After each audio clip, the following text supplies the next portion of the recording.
Está no ar o Domingo Alegre, pelo canal do Vale do Mamanguape, com retransmissão simultânea de outros parceiros como Tairone, Web Rádio, YouTube e Facebook. Um bom tempo de conteúdo espírita. Idealizadores do canal, Whindersson Carvalho, Raimundo Monteiro e Josinaldo Rodrigues, com gratidão aos expositores semanais.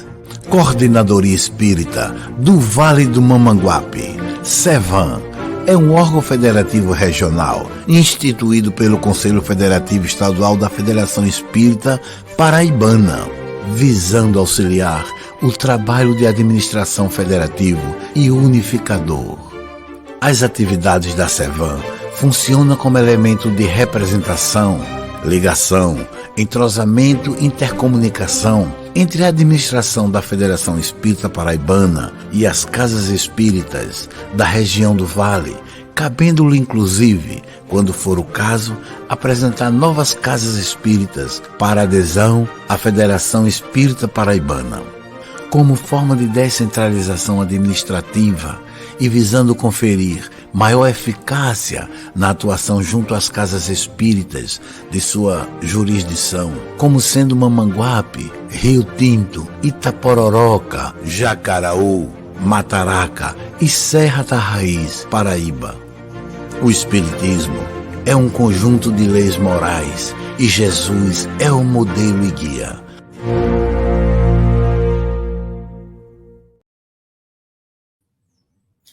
Boa noite a todos, muito bem-vindos ao canal Espírita do Vale do Mamanguape, que é retransmitido pela Web Rádio TV AECX e Facebook do Tairone.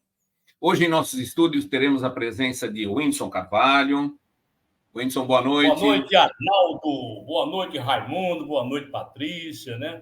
O Domingo Alegre já entra no ar com essa força para levar a mensagem da nossa Patrícia querida.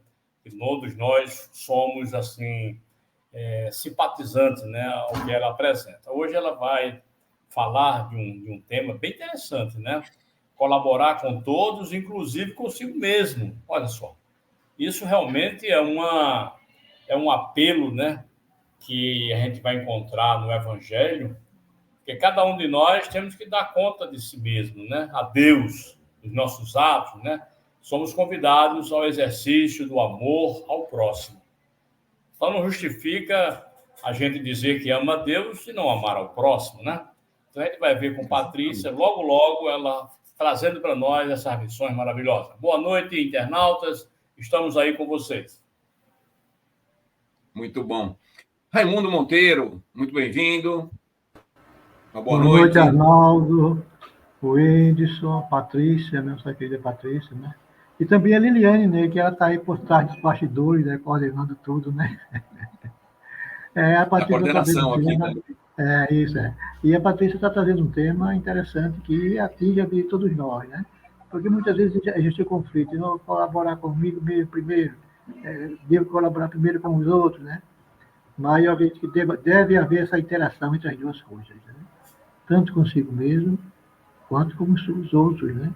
É tanto que Jesus diz assim: amai a Deus sobre todas as coisas e ao próximo como a ti mesmo, né? Então você tem que se amar, né? Para poder amar o próximo, tem que se ajudar, para ajudar o próximo, né? Mas as situações da vida elas são tão diversas, né? As situações são muito diversificadas, né? Cada situação vai pedir de você, exigir de você um comportamento, né? E aí se você está preparado, você vai assumir aquilo ali. Se não está, você termina não assumindo, né? Então, essa busca interior para o aprimoramento de nós mesmos, né? Para que a gente colabore com a nossa própria alma, né? Melhorando ela, né? Fazendo com que ela consiga ter uma maior percepção da vida e uma maior empatia para com o outro. Então, isso aí tudo vai corroborar, vai entrar, vai desaguar na colaboração ao outro, né? Então, a Patrícia deve trazer um tema bastante interessante e vai realmente nos esclarecer sobre essa questão. Muito bom, Raimundo, muito obrigado. Vamos agora ao nosso tema inicial, a nossa prece inicial. Você é espírita, espiritualista, simpatizante da doutrina espírita e percebe que os tempos são de ansiedade? eu queria convidá-lo para o nosso seminário na Paraíba, em João Pessoa, em Campina Grande, pela Federação Espírita Paraibana como organizadora, para refletirmos sobre ansiedade e resignação. Um momento, um espaço que vai servir também como um espaço não só reflexivo, mas terapêutico, de proposições espiritistas, proposições do Evangelho, de como não só entender, mas também como tentar diminuir a ansiedade por meio da resignação e de todos os derivativos que essa condição nos oferta, nos possibilita. Olá, queridos amigos, bem-vindos ao canal Espírita do Vale do Mamanguape. No Domingo Alegre de hoje, teremos Patrícia Lins. Patrícia é natural de Salvador, Bahia. Patrícia Lins é palestrante espírita, escritora, engenheira e renomada psicanalista com mais de 20 anos de análise pessoal. É membro do Ciclo Psicanalítico da Bahia, do Departamento de Educação da UNEB e do Instituto Esfera e Távola. É idealizadora do canal Lições de Amor. Já publicou os livros O Sofrimento e a Esperança, O Remédio de Xandô, Grande a Seara, Poucos os Trabalhadores. Saulo e Abigail, abordagem de polaridades psíquicas. E ouvistes o que foi dito? Patrícia Lins, seja muito bem-vinda ao Domingo Alegre. Olá, pessoal! É uma grande alegria estar aqui com vocês mais uma vez para o canal do Vale do Mamanguape. E que bom que nós estamos reunidos no domingo de Páscoa para que nós possamos abordar um tema muito importante, um tema relevante, um tema que eu acredito pode nos ajudar a trazer reflexões interessantes para o nosso dia a dia, para a nossa convivência em família, para a nossa convivência conosco, para a nossa convivência em sociedade, que é colaborar com todos, inclusive consigo mesmo. E pode parecer algo assim extremamente básico, extremamente elementar, mas quantas vezes a gente não se preocupa, a gente não olha para os outros, para o que os outros precisam, para o que os outros necessitam de nós, e a gente se coloca solidário, solícito para ajudar e esquece das nossas próprias necessidades, de atender às nossas necessidades emocionais, de escutar os nossos sentimentos, o que a gente precisa naquele momento, e às vezes até se abandona. Então essa mensagem vem para trazer esse tipo de reflexão, para que a gente não esqueça que o amor ao próximo começa no amor para consigo. E para que a gente possa refletir sobre esse assunto, eu trouxe uma mensagem que está nesse livro, Caminho, Verdade e Vida, pelo Espírito Emmanuel, psicografia de Chico Xavier, no capítulo de número 50, Conta de Si. E esse capítulo começa com um trecho da Epístola de Paulo aos Romanos, capítulo 14, versículo 12, que diz assim: de maneira que cada um de nós dará conta de si mesmo a Deus. Só que a gente precisa ter cuidado com as interpretações a respeito disso, para que as nossas interpretações não sejam muito superficiais e não implique que, já que cada um de nós terá que dar conta de si mesmo a Deus, eu não preciso me importar com aqueles com quem eu convivo, com aqueles que estão ao meu lado, com aqueles com quem eu reparto o mesmo espaço social, o mesmo ambiente familiar, porque isso não seria verdade, né? Cada um dará conta de si mesmo a Deus é para lembrar do compromisso que cada criatura tem para com o Criador, para lembrar que antes da gente vir nessa existência, nessa reencarnação, nós nos comprometemos enquanto individualidade, enquanto ser espiritual que nós somos, com o Pai, para a proposta de melhoramento íntimo, para a proposta de transformação moral. E essa proposta de melhoramento íntimo, essa proposta de transformação moral, é uma proposta de renovação pessoal. É uma proposta de renovação íntima e de propósito da criatura para com Deus. Então, cada um de nós dará conta de si mesmo a Deus significa o livre-arbítrio que Deus nos concedeu nos faz investir nessa confiança com o Pai Celestial para que a gente possa tomar as nossas decisões. E nós seremos responsáveis pelas nossas decisões. Nós somos responsáveis por cada um dos nossos pensamentos, das nossas ações, dos nossos sentimentos. E essa responsabilidade que nós temos é uma responsabilidade que afirma a nossa condição de filhos de Deus. Mas dentro das conjunturas nas quais nós estamos, dentro do contexto do qual nós participamos, nós também estamos sendo convidados a prestar contas.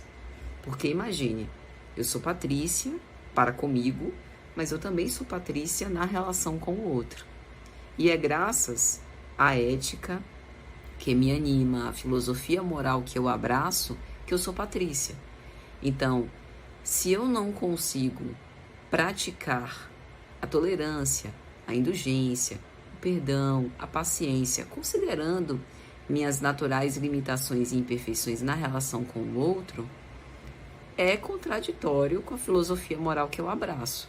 Por isso que o Evangelho, de certa forma, nos constrange a ser melhores, porque nos convida a esses exercícios de tolerância, de perdão, de paciência. E esses exercícios são exercícios que falam sobre a nossa fé, que dão testemunho sobre a nossa fé. Então, cada um de nós dará conta de si mesmo a Deus, mas a forma como nós estamos nas relações testemunhará quem somos. E é interessante que essa frase, né, de cada um de nós vai dar conta de si mesmo a Deus, nos faz lembrar daquela famosa pergunta da parábola dos talentos. Que fizeste dos tesouros que lhe confiei?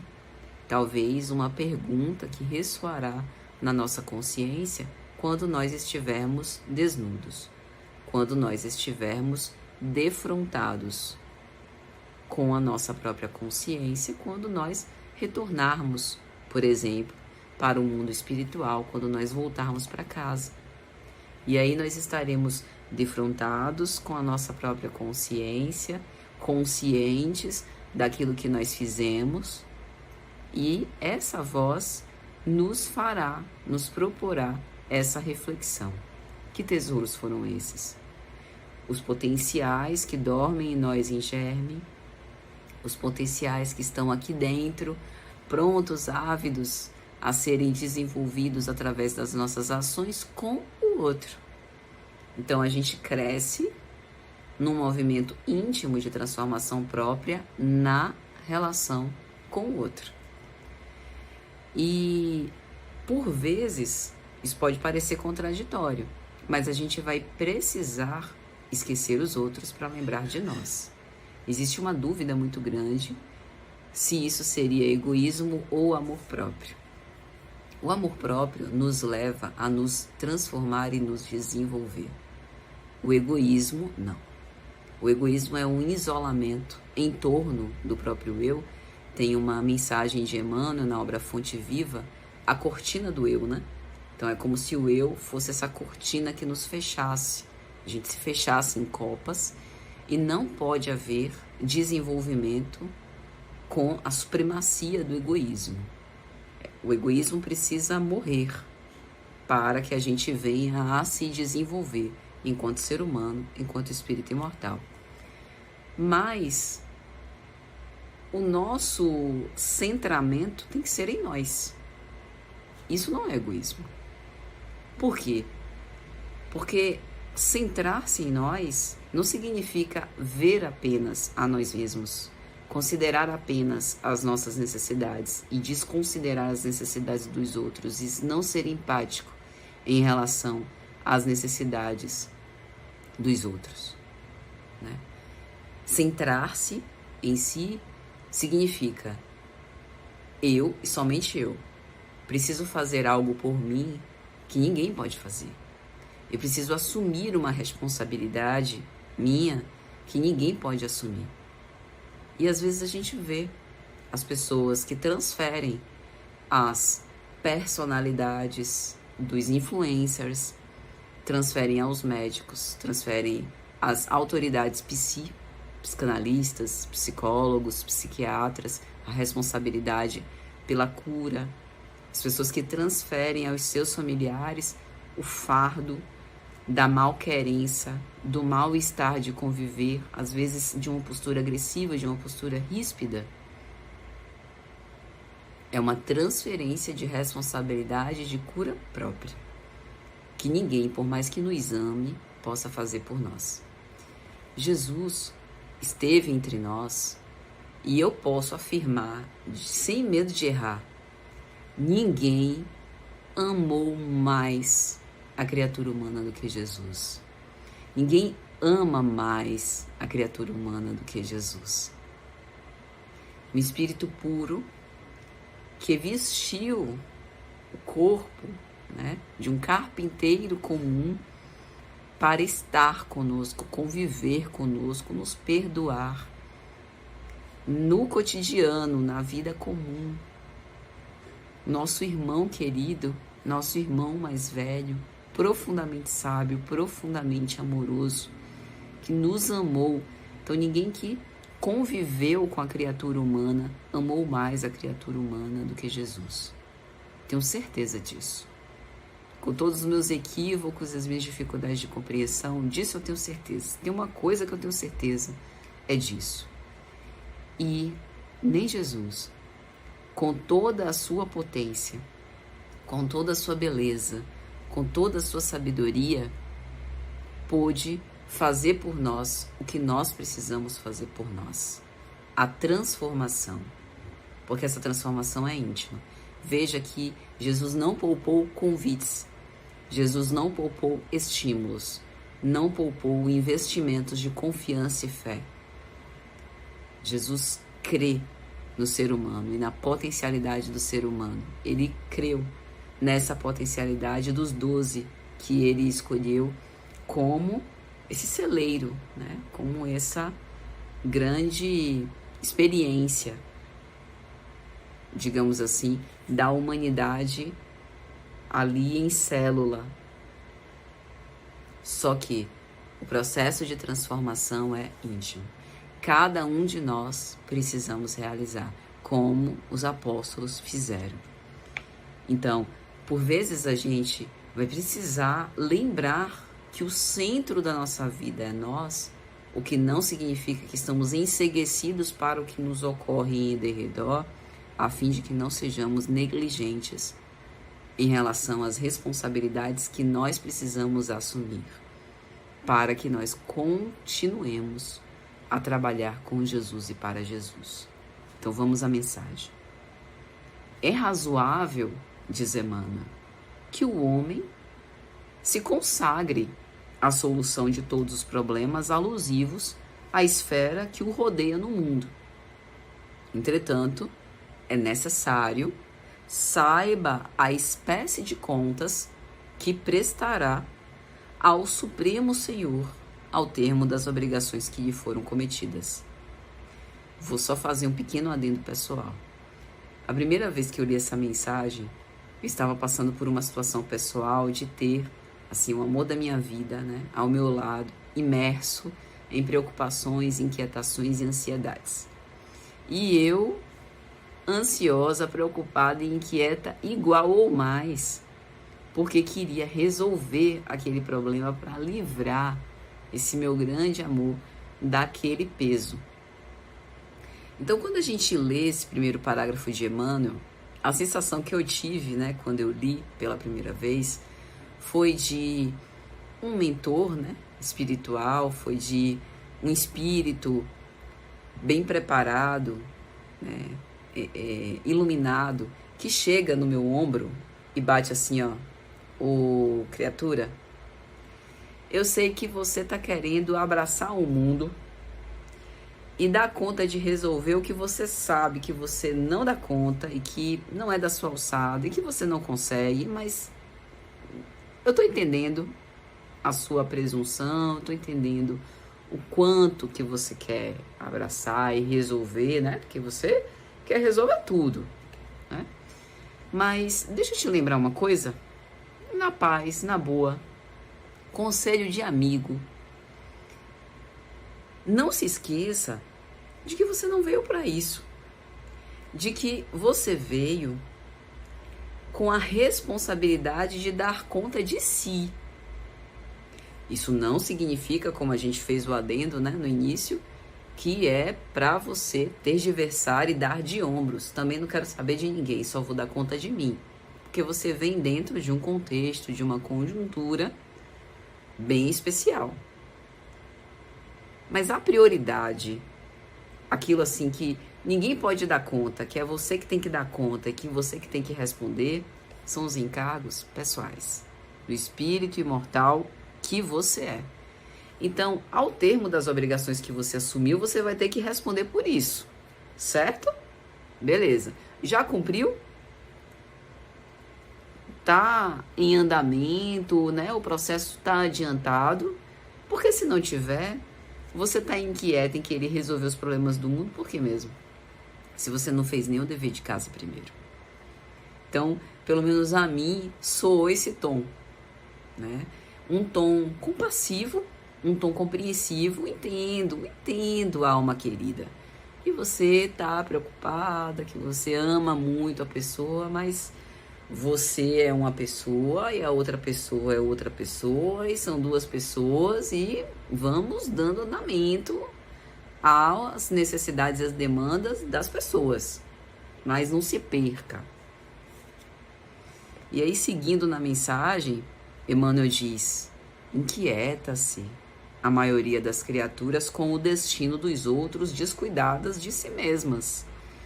Homens existem que se desesperam pelas impossibilidades de operar a melhoria de companheiros ou de determinadas instituições.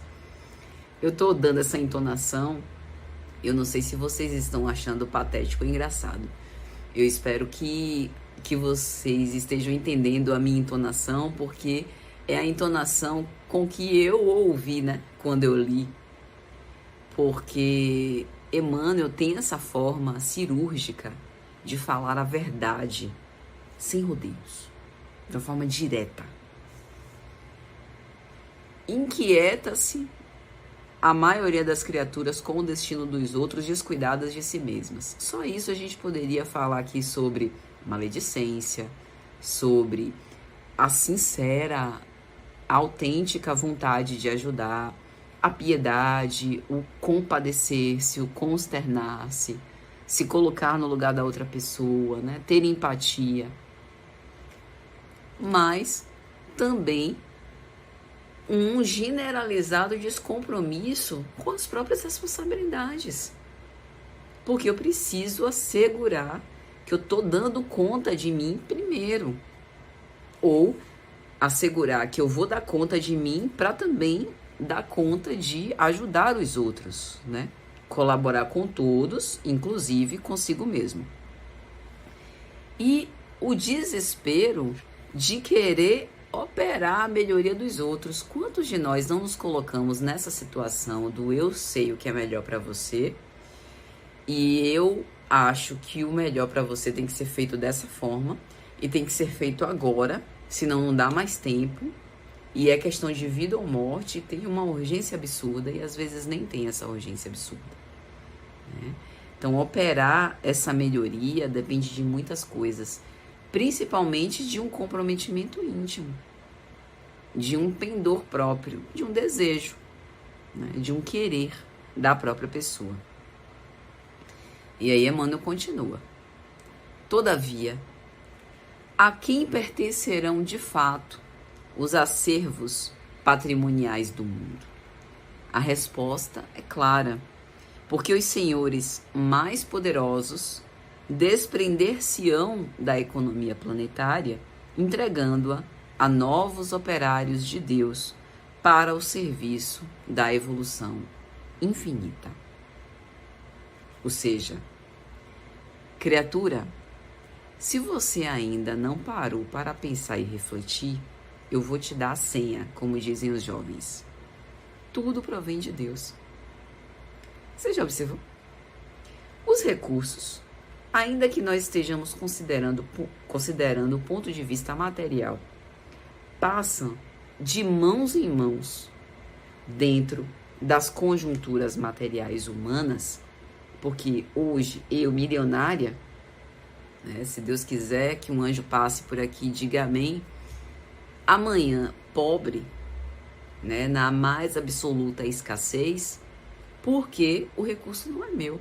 Quantas vezes isso a gente já não viu isso acontecer e quantas vezes isso não torna a se repetir nos dias cotidianos que a gente observa? Por quê? Porque nós somos usufrutuários. O recurso material, o capital passa. E ele passa justamente para que, é o que o Evangelho nos ensina, aprenda a lidar com ele e a multiplicá-lo e a fazê-lo render e se transforme também com esse processo. E a transformação com esse processo é justamente para que nós tenhamos a capacidade de progredir. Mas veja, não se inquiete, porque esses recursos provenientes de Deus, Deus é o grande provedor, então, tendo necessidade, Deus irá prover. Então, se Ele não prover, ou porque nós precisamos desenvolver a paciência na escassez enquanto a gente não tem o que nós identificamos como necessário, o que desejaríamos, ou porque nós precisamos passar por aquela experiência que nós julgamos que o recurso é necessário e na verdade não é. Então, os acervos patrimoniais são colocados para o nosso usufruto com o propósito da evolução. E aí, seguindo, Emmanuel vai fazer uma observação. O argumento, contudo, cada um dará conta de si, suscitará certas perguntas dos cérebros menos avisados. Se a conta reclamada se refere ao círculo pessoal, que tem o homem a ver pelas contas da sua família, da sua casa, da sua oficina, cumpre-nos então esclarecer que os companheiros da intimidade doméstica, a posse do lar, as finalidades do agrupamento em que se trabalha, pertencem ao Supremo Senhor. Mas o homem, na conta que lhe é própria, é obrigado a revelar sua linha de conduta para com a família, com a casa em que se asila, com a fonte de suas atividades comuns. O que nos parece, né? Aquela observação que a gente fez no início, não é porque Paulo disse que cada um de nós dará conta de si mesmo a Deus, que a gente não tem que se importar com quem quer que seja e tudo bem, né? Foi uma causalidade ter nascido nessa família, pertencer a essa comunidade, enfim, né? Ter essa profissão. Não. A vida, isso que Emmanuel fala, é muito forte. Nos obriga, né? Obriga-nos a revelar a nossa linha de conduta. Tipo assim, tem um adoecimento na minha família, a um ente próximo, e a forma como eu me comporto perante esse acontecimento revela a minha linha de conduta na minha família. É lógico. Se eu me eximo, vou dormir, fujo, mudo de cidade, vou para outro lugar, eu não estou aqui dizendo que há um comportamento correto, que há um comportamento eticamente adequado. Existem diversas situações, né? concernentes a isso. Capacidade de suportar resistências, conjunturas, contextos, crenças, valores, fantasias que dizem respeito a esse comportamento. Mas o ponto em que a gente quer chegar aqui é: a situação mostra quem nós somos. Pelo menos quem nós somos naquele momento. Mostra a nossa formação, como nós estamos constituídos. Outro exemplo. Na nossa profissão, somos defrontados com um dilema ético. Somos constrangidos a praticar, por exemplo, um ilícito. É uma situação da vida. A gente não pode simplesmente fingir que não é conosco. Não, eu vou fazer de conta aqui que eu não vi. Não. A vida vai nos convocar aos testes. E a gente vai precisar revelar quem nós somos. O que a gente vai fazer perante essa situação revela quem nós somos. Então, é evidente que cada um dará conta de si. Mas as situações nas quais a gente está revela também quem nós somos. E aí, para finalizar, Emmanuel vai dizer: naturalmente ninguém responderá pelos outros. Ou seja, Paulo está certo. Cada um dará conta de si. Todavia, cada espírito, relacionando o esforço que lhe compete, será compelido a esclarecer sua qualidade de ação nos menores departamentos da realização terrestre, onde foi chamado a viver.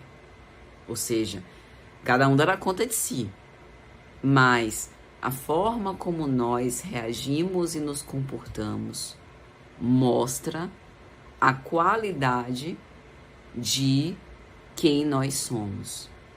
E isso é uma grande fonte de aprendizado. Quantas vezes a gente não já se deparou? Meu Deus, mas eu jamais imaginei que numa situação daquela eu fosse reagir daquela forma. Me surpreendi com minha reação. A gente se descobre. A vida é danada. A vida é danada, minha gente. A gente se descobre a todo momento. A gente descobre que suportaria mais, teria a condição de fazer algo impensado que a gente nem imaginava que dava conta. Não imaginava a nossa força, a nossa bravura, por vezes, a capacidade que a gente tem de vencer o medo. E isso significa que cada um de nós dará conta de si, mas colaborar, a forma como a gente colabora, a forma como a gente está no meio, também é um modo de ver a nós mesmos. Meus amigos, espero que essa reflexão tenha trazido um pouco mais de clareza, um pouco mais de raciocínio sobre esse tema. É um tema que eu vejo que, a mim, pessoalmente, é motivo de preocupação. Foi uma reflexão, na época, muito importante, me fez mudar certas posturas, aliviar a minha ansiedade, inclusive, e mudar o foco. Porque eu estava muito preocupada em salvar o outro, esquecendo, primeiro, de salvar a mim mesma. E eu sei que isso gera muito conflito, muita culpa às vezes. Às vezes algumas pessoas entendem isso como, não, mas eu não posso fazer isso porque o outro precisa da minha ajuda, mas nós também precisamos da nossa ajuda. Eu gosto sempre de pensar na figura do pós-guerra, sabe? Aquele, não exatamente os corpos, essa violência assim muito crua e nua, mas eu gosto sempre de pensar num ambiente dizimado, num ambiente devastado, sabe? Eu gosto sempre de pensar nos escombros e na reconstrução a partir desses escombros tomados como substrato para que a gente possa produzir algo novo. E isso só é possível quando a gente olha para aquele cenário com esperança. Então, que a gente tenha esse mesmo olhar em relação a nós. Não importa o que tenha acontecido, não importa as decisões que nós tenhamos tomado, que a gente assuma a responsabilidade de dar conta do que a gente conseguiu fazer até aqui. Por vezes a gente não se aceita, por vezes a gente se recrimina, a gente se acha a pior das criaturas humanas, mas a gente vai precisar se amar para conseguir se transformar, se nós queremos ser pessoas melhores.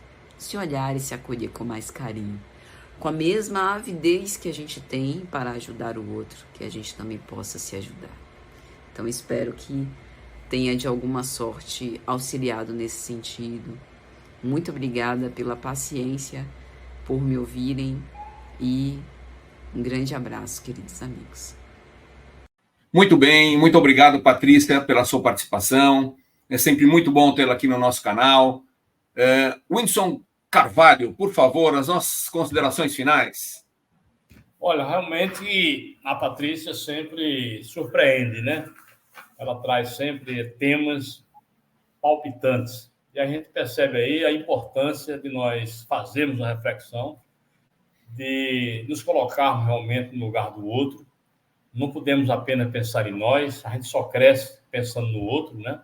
E a gente vê aquela pergunta do Livro dos Espíritos, a 642, e Kardec pergunta se simplesmente não fizermos o mal, estaremos bem, né, na lei. Aí o Espírito de Verdade responde, não, temos que fazer o bem. Quando a gente deixa de fazer o bem, a gente fica em débito com a lei de amor. Então não tem como a gente ficar sem fazer o bem. O bem é uma condição evolutiva, né? E a gente precisa exercitar isso em todos os aspectos da nossa vida. Muita gente precisa do nosso olhar, de uma conversa amiga, de uma colocação, porque isso faz parte, né, desse acolhimento. E nós temos essa grande responsabilidade. A partir do momento em que você recebe essas orientações da doutrina, você se compromete, né? Você tem que ficar realmente comprometido em fazer sempre o bem, Arnaldo. É por aí o caminho, viu? Então, Patrícia sempre nos dando essa lição, reforçando para nós colocarmos em prática a mensagem da Boa Nova. Muito bom, Whindersson, muito obrigado. Raimundo Monteiro, suas considerações sobre um tema tão importante que a Patrícia trouxe hoje. Realmente a Patrícia, ela sempre traz muita coisa para a gente refletir, né? Porque nessa palestra dela teve muitas coisas que a gente pode alegar aqui, mas o tempo não é possível, né? Mas veja bem, colaborar com os outros e consigo mesmo. Olha, eu tenho minhas aflições, meus problemas, então eu tenho que colaborar comigo. Eu tenho que colaborar comigo, fazendo com que eu melhore mais os meus sentimentos, minhas atitudes, né? E de uma forma que eu vou melhorando a mim mesmo, isso consequentemente vai fazer com que eu atenda também aquelas pessoas que de mim precisam, né? Eu acho que é um jogo, é uma consequência isso aí. Porque se você não se amar, dificilmente você vai amar o outro, né? Se você não se ajudar, dificilmente você vai ajudar o outro, né? Não quer dizer que não ajude, mas fica mais difícil, né? Mas quando você tem essa interação consigo mesmo, você passa a ter também essa interação com o outro, né? Agora, tem pessoas diferenciadas, né, que passam toda uma vida ajudando o outro, né? Aqui ele vai citar o caso de Chico Xavier, Madre Teresa, né, que já superou essa fase humana que nós temos ainda dessa dualidade, né? De cuidar com os mesmos, essas criaturas já estão no patamar superior. Né? E a gente está buscando também essa situação, né? O Whindersson daqui a pouco chega lá, né? Daqui a pouco chega lá. Então, valeu. Bem avançado, bem avançado. Valeu para a nossa reflexão, né? E quem sabe, um dia nós também teremos essa capacidade de chegar a enxergar mais o outro do que a nós mesmos, né? Isso por quê? Eu penso que quando a pessoa enxerga mais ao outro, é porque ele já se superou a si mesmo. Já não precisa nem mais se enxergar, porque já superou. Né? Então, passa a ter só o outro como objeto da ajuda, da colaboração. É o caso que eu citei aqui, né? O Chico, a Tereza, a Irmã Dulce, e tantos outros aí que já superaram essa questão. Né? Então, a mensagem que fica é: se você não chegou ainda a uma situação dessa, não se culpe, não se maldiga, né? Não se entristeça, não, porque tudo tem o seu tempo de amadurecimento. Né? Só que você tem que buscar. Né? Se você ficar só esperando que caia do seu colo e transforme você da noite por dia, isso aí não vai ser. Porque está escrito assim no Evangelho: ajuda-te que o céu te ajudará. Então você tem que fazer a sua parte. E acredite que Deus vai realizar a parte dele, e a parte dele é sempre maior do que a nossa, né? Sempre maior. É isso aí, Arnaldo. Muito bom. Patrícia, temos aqui disposto de ouvir. Grande abraço. Muito bem, obrigado, Raimundo. E hoje vamos fazer uma diferente a nossa finalização. Hoje teremos como um domingo especial, um domingo de Páscoa. Hoje teremos a reflexão, né, do nosso querido Jorge Elahá, que vai trazer uma mensagem muito boa para a gente. E já a gente faz a nossa despedida final. Aguardem, que é muito interessante, por favor. Poderia ter uma interpretação em relação à Páscoa? O que daria para a gente falar, aproveitando que a gente está nessa semana aí?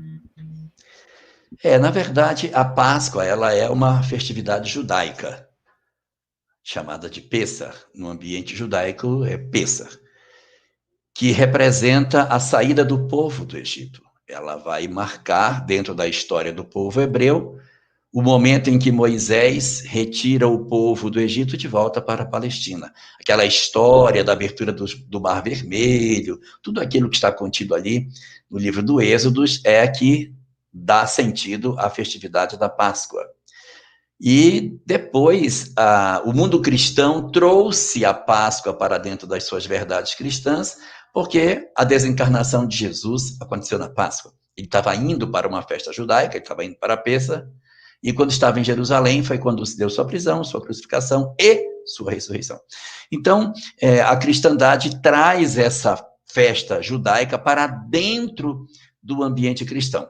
Como o calendário judaico não é um calendário como o nosso, um calendário solar, é um calendário lunisolar, então a Páscoa nunca cai no mesmo dia, ela muda de acordo com o ano, porque ela é orientada pelo calendário judaico.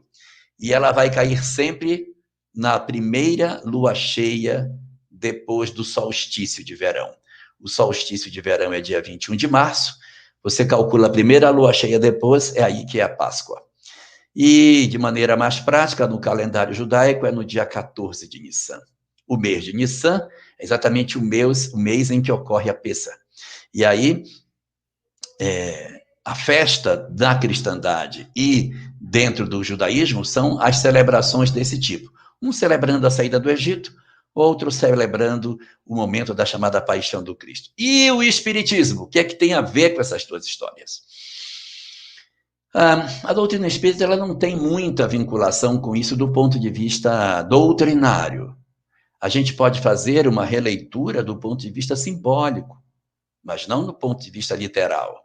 A Páscoa dos judeus, que significa a libertação do povo do jugo do faraó, como a libertação das nossas almas, das nossas imperfeições, do nosso faraó que nos subjuga, nosso orgulho e nosso egoísmo, e que nos mantém cativos, mantém o homem novo cativo, até que Deus vem e oportuniza para o homem, depois de muito sofrimento, a possibilidade de libertação para que ele viva a vida plena. Então é a vitória do homem novo sobre o homem velho, a vitória da virtude sobre as nossas imperfeições. Então, se nós pudéssemos fazer uma releitura simbólica da Páscoa judaica para o conceito espírita, é o sentido da libertação do homem, não física, não a libertação dos corpos, porque os corpos depois serão sepultados.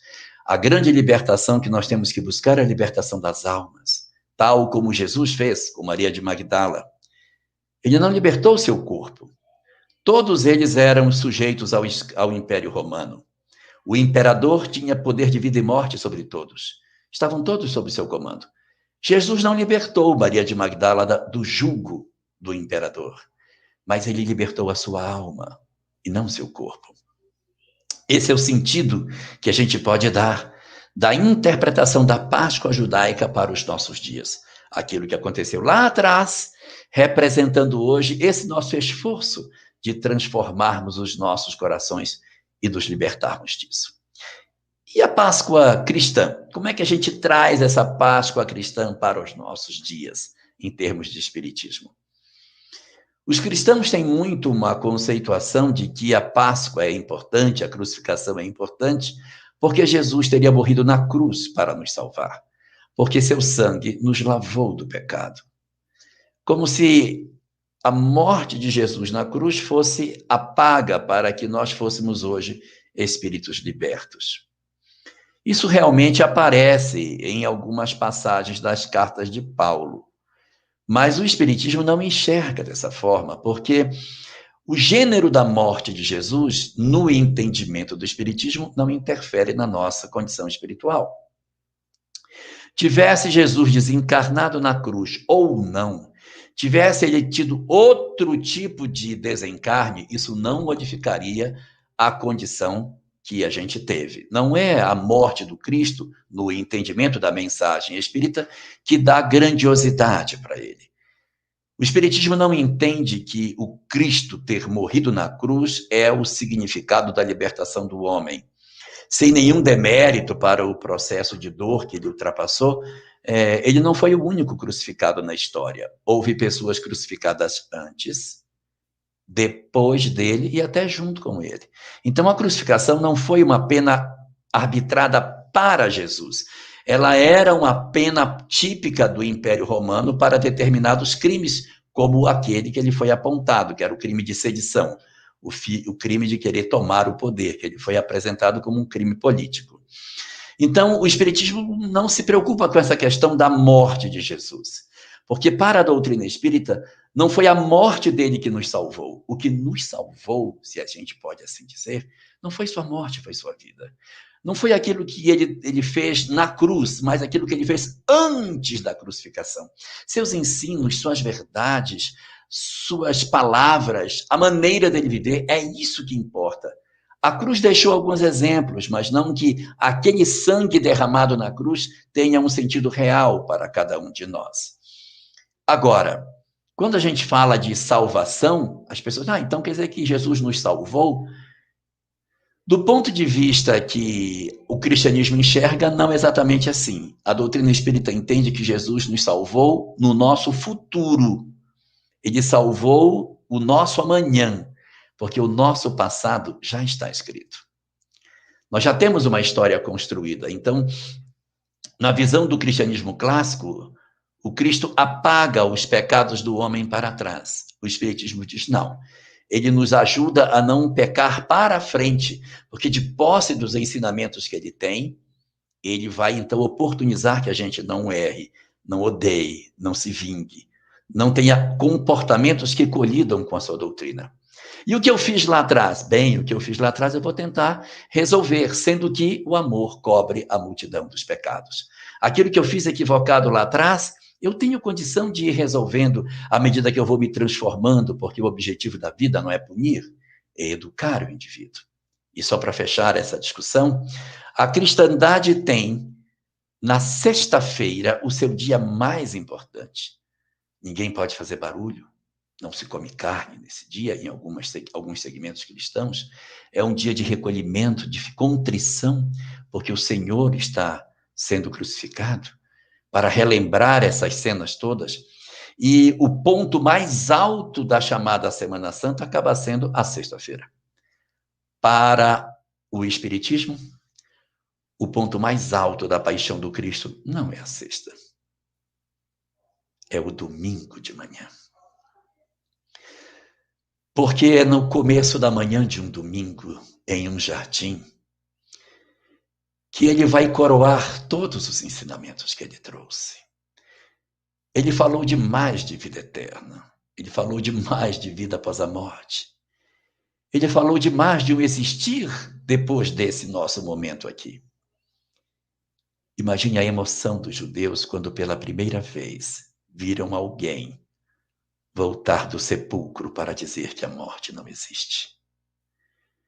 A mensagem de Jesus voltando do sepulcro, ela tem uma significação extremamente importante para todos nós. Primeiro, ela valida a autoridade moral dele.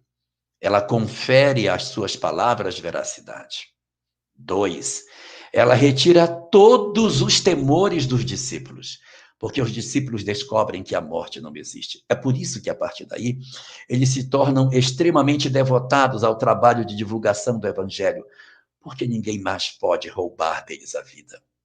Nós sabemos que temos vida imortal, e essa informação é que é o elemento, o gatilho de transformação do grupo. E a terceira razão pela qual o domingo é mais importante é porque Jesus vem dizer que não somente ele, mas todos os que nós amamos também estão vivos após a morte.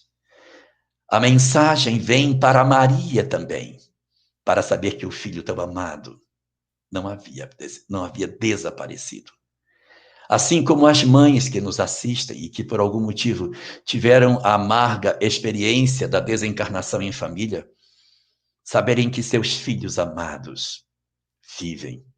Como Cristo que apareceu após a sua crucificação no domingo pela manhã, eles também vivem e vivem conosco. Portanto, a doutrina espírita troca a sexta-feira pardacenta em cima de um monte empedrado pelo fulgor de um jardim cheio de flores no começo da semana, para dizer para nós que a vida continua e que todas as mensagens de Jesus são, portanto, validadas através desse experimento.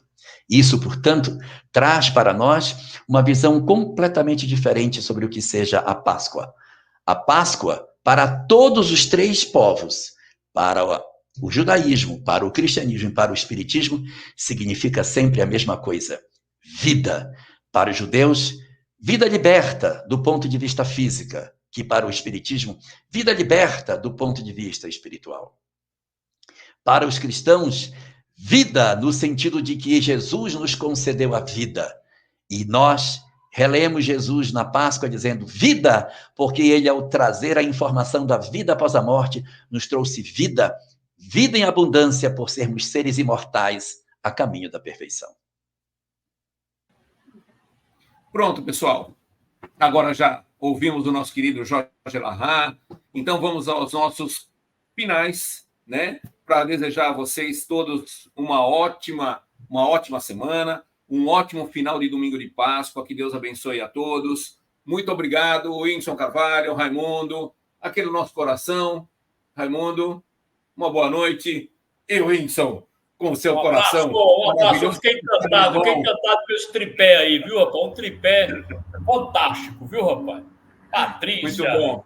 Essa apresentação, e agora o Jorge que completou. Maravilha. Um abraço. Maravilhoso. Realmente. Valeu a pena. Valeu a Boa pena, noite né? a todos, Muito muita obrigado, paz, pessoal. muita luz. Uma ótima semana a todos. Até domingo que vem, se Deus quiser. Fiquem com Deus. Muito obrigado.